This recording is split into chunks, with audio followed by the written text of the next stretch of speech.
Hello guys, Westlaw here, and today I will be playing BitShifter, a game released by Plastic Games, a small 5-man development team. If you've not heard them before, then don't be surprised. The releases before now, it's basically been an iOS word game, a crypto game. So obviously that was iPhone and Mac only. And other than that, they released Gem a Day, which is a kind of interesting code snippet type thing that they released for the Talk Engine community, which is the game the engine this game is developed in. Now this is actually in an alpha state at the moment, and Plastic Games have quite kindly given me a key to review the game for them, which I'm incredibly grateful for. Thank you guys, I really appreciate that. As such, as it's an alpha, you'll notice there are actually only 7 levels available now. I actually played through this game already completely. It's fairly short, it's an alpha, so it's going to be. But I played through it on the moderate difficulty. I've now moved it up to the spyware difficulty, and it's considerably harder and much more enjoyable because of it. I actually found on the lower difficulty that the game was actually far too easy. I'll get into as to why very shortly. So, what's this game all about? Well, obviously, as you can see, it's a 3D kind of ship shooter type game, which you don't see much of nowadays.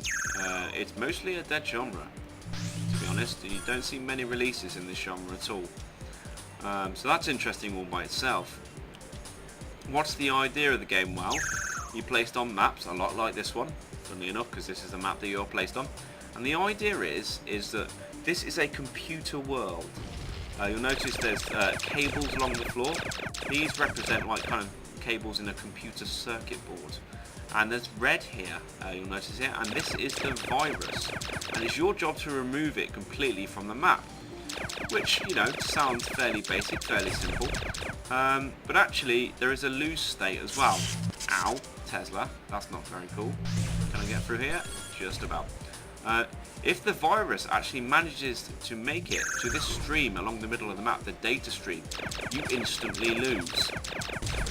And the virus will keep spreading wherever it is along these lines. And there are multiple of them, as you can see, and multiple ways for the virus to reach the data stream. So there's a lot to be managing all at once, especially to start with when you have very few bits. Now, what are bits? Well, they're these little dudes that you can see that I'm plonking around. And it's their job to clean up the virus. It's their job to stop the virus from spreading, and that's the most efficient way of doing it. Now, early on in the game, your gun gets upgraded so you can actually do this manually. But it's very slow and it's not very good. The bits are the main way of doing this. The problem is with the bits is actually they're weak. They can't defend themselves. And so you get these mobs that spawn all across the map at random points, and it's their job to shoot the bits, and you, for instance, as well. Now they actually hit quite hard on this difficulty level, so you do have to be careful. You're not sitting around and allowing yourself to be a target. But what is quite nice is if you get close enough to them, you actually take the heats off your bits. So they can do their job, and you can kill the mobs at the same time. So that's what you end up doing. You end up hopping around the map, making sure that the virus is in control, your bits are safe, because that is the way really, the only way really to cure the virus is through these bits. And so you end up playing kind of micromanagement strategy game along with this third-person shooter, which is just incredible. There is nothing like it on the market at the moment, which in itself is something to be commended for, because as I said, you know, Plastic Games, they are a small development company. This is really their first release for the PC, and they've took a huge risk with it. They really have took a huge risk, because I say, you know, there aren't many games of this genre released, and there's a reason for that. It's not commercially safe. It's not commercially a good idea, you know. You should be releasing a free-to-play shooter that is monetized. You know, you pay dollars per the bullet, for instance, and all that sort of crap. So yeah, they have taken a fairly huge risk with this sort of game. But they've not just taken a risk either. I like Plastic Games because they have integrity. Now, what do I mean by this? Well, this game has actually been reshaped and completely scrapped a fair few times in the last about 3 or 4 years that it's been in development. The guys have turned around and said, you know what, we are not currently happy with how this game plays. We are just not happy with it. And well, instead of releasing this in an alpha state and getting people to pay for it, we're actually going to work on this and develop it so we're happy with it. And until that happens, we are going to keep reiterating it and we're not going to release it. And I think that's fantastic. Look at early access. Look at Greenlight. How many games on there do you see released in a ramshackle state? A lot of them are, and it's quite sad really. You know, people are paying full price for releases that are greenlit, full price for releases that are early access. And there have been plenty of horror stories, as I'm sure we all know. Look at War Z. Look at all the promises they made with that, and none of it even happened. It wasn't even remotely close to what it was supposed to be. The maps, they weren't as big, they weren't as populated, and there's so many promises that were, you know, promised to early access buyers just did not happen. So fair play to Plastic Games. I've got a lot of respect for them for having integrity, because again, integrity is not commercially viable. It just isn't. So do I have any problems with this game? Well, I think, oh wow, okay. As I say, they hit pretty hard. I really wasn't watching my health there. Do I have any problems with this game? Well, yes, ooh, there's a problem. That's a massive bug. I've just died and it's just respawned me with my progress intact, which is nice for the purposes of this video, because it means you're going to see the gameplay of an entire level. But that's a fairly big bug, and to be honest, it's the first one I've come across. So I can't really lambast them too much over that. Now, where was I? Yes, one of my big gripes is the graphics. This looks very, very outdated. I've got no bones about that. I'm just going to say it as it is. It is outdated in terms of graphics. Now, again, this is an alpha, and I realise that the graphics aren't going to be up to scratch. They're probably not going to be to the level that the team wants. But you know, some of the models, like, you know, the monsters are fairly undetailed, fairly ugly. So yeah, that does need to improve. But if you've watched my other videos, you'll know that I'm not a massive stickler for graphics. You know, if gameplay is good, which in this case it is, then that's fine. That is just fine by me. Because, you know, you play the game for the gameplay. It's called a game, you know. It's not a graphic demo. It's not an interactive video. It's a game. You know, you want the gameplay to be solid, and to me, that's the most important thing.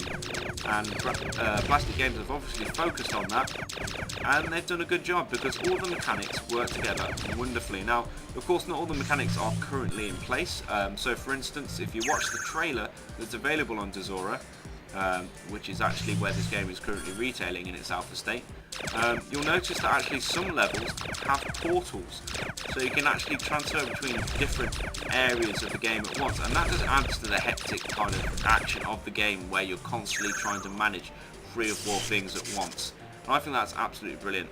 It's a great way of increasing the game's difficulty, increasing its complexity, because, you know, I'm on one map at the moment, so I can pretty much see most things that are going on. And even then, sometimes it can be a bit of a worry and a bit difficult to manage everything at the same time. I've been particularly lucky this time. I've managed it quite well, and so things are under control, but it's quite easy for things to get out of control. It's quite easy for the virus to spread uncontrollably. If you don't keep it in check, if you're not constantly on it, you will lose. And also, if you let yourself get shot a lot, which you've seen me do, you also will lose. So yeah, the graphics are a bit of a gripe, but I'm sure they'll be improved. And it's not that big of a deal, because actually this game is very fun. Which is the, you know, oh, there we go, I've won. There you go, fantastic. You get a nice little music for completing the level as well. Okay, so let's go to the next level. Okay, so Blackout. Another gripe that I've kind of got about the game as well, I mean, I know it's short, I know it's alpha, so it's not going to be very long, but it's the fact that actually quite a lot of the early levels are taken up by way of tutorial, which again can be fine if it's a complex game, but it's not. The systems are fairly easy to get a grasp of. There's nothing complex in that manner. So, you know, you don't need your tutorial all too heavily for that. I'm just checking where I need to put my bits. Where is it immediately a danger from this virus? Over here. But you know, another issue surrounding this is, you know, I think it's the 3rd level, maybe the 4th level, is entirely concerned with introducing the mini-map. Now, I'm not going to say I'm a veteran gamer. I think that would be too much of a overstatement. But, you know, I'm fairly sure I know what a mini-map is. I know that red stuff is generally bad. Blue or green stuff is generally good. And I'm going to die. I know how to read a map. Yet a whole level is spent introducing it. And that makes the game slow to start. Which for this sort of game, which is the new concept, players are unlikely to have seen it before. Are they going to have the patience to stick with that? To stick with a new concept such as this?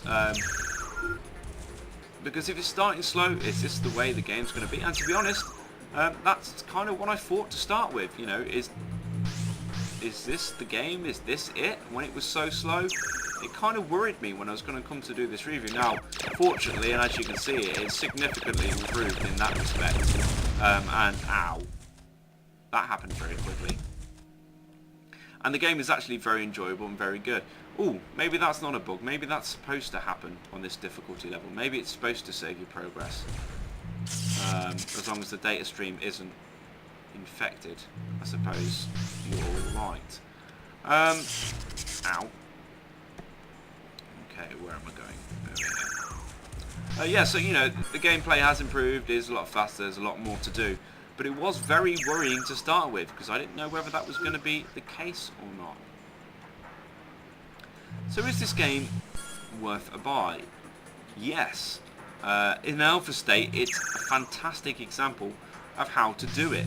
Plastic Games have done so well in the development of this game. I am so impressed that this is an alpha. Because there's a lot to this game. They've spent a lot of time on it. As I mentioned, you know, it's been reworked 3 or 4 times. And you'll be buying into a developer with integrity. And that just doesn't happen because it's not commercially viable. It's not commercially viable to have integrity. What is commercially viable is to develop a part of a game, decide it's not quite finished, you might not be happy with it, but if you release it now and make a cool kind of trailer video with some dubstep, then, you know, you might make some money, and that's okay. Well, it's not okay, but that's how a developer will see it. And that we've got so much of that with Greenlight at the moment, which I've mentioned, and early access. Now, of course, Greenlight and early access isn't always bad, but it has got a bad rep at the moment, which I don't like, because, you know, so much good can come of Greenlight. You know, games that otherwise wouldn't see the light of day, all that sort of stuff. You know, indie developers, small developers like Plastic Games actually getting a chance to show their stuff when they can't actually afford themselves. You know, stop their day jobs and develop games like this. So yeah, it is certainly worth a try. It's a great example of how to do early access and alpha and all that sort of stuff. And as I say, you know, you will be buying into a developer with integrity, which isn't commercially viable. It is unheard of. And certainly I'm looking forward to the updates that are going to happen to this game, especially like the portals and all that sort of stuff, and it shows more weapons for your ship. Yeah, I mean, you can be sure as soon as there is an update, I'll be doing, you know, a big update. I will be staying in contact with Plastic Games, and I will be doing another review or a playthrough and all that sort of stuff. So yeah, guys, check it out. Like Plastic Games, even if you don't buy it, you know, support them. You know, join their Facebook groups and all that sort of stuff. Follow their development. Because if this is anything to go by, I think Plastic Games are going to be one of those small developers to watch. One of those small developers that, you know, they release a couple of games. They're not amazingly popular, but they are quite good. And over time, I think we're going to see some fantastic releases. So keep an eye on these guys. This has been Westlaw, over and out. I hope you've enjoyed the video. Stay tuned for more.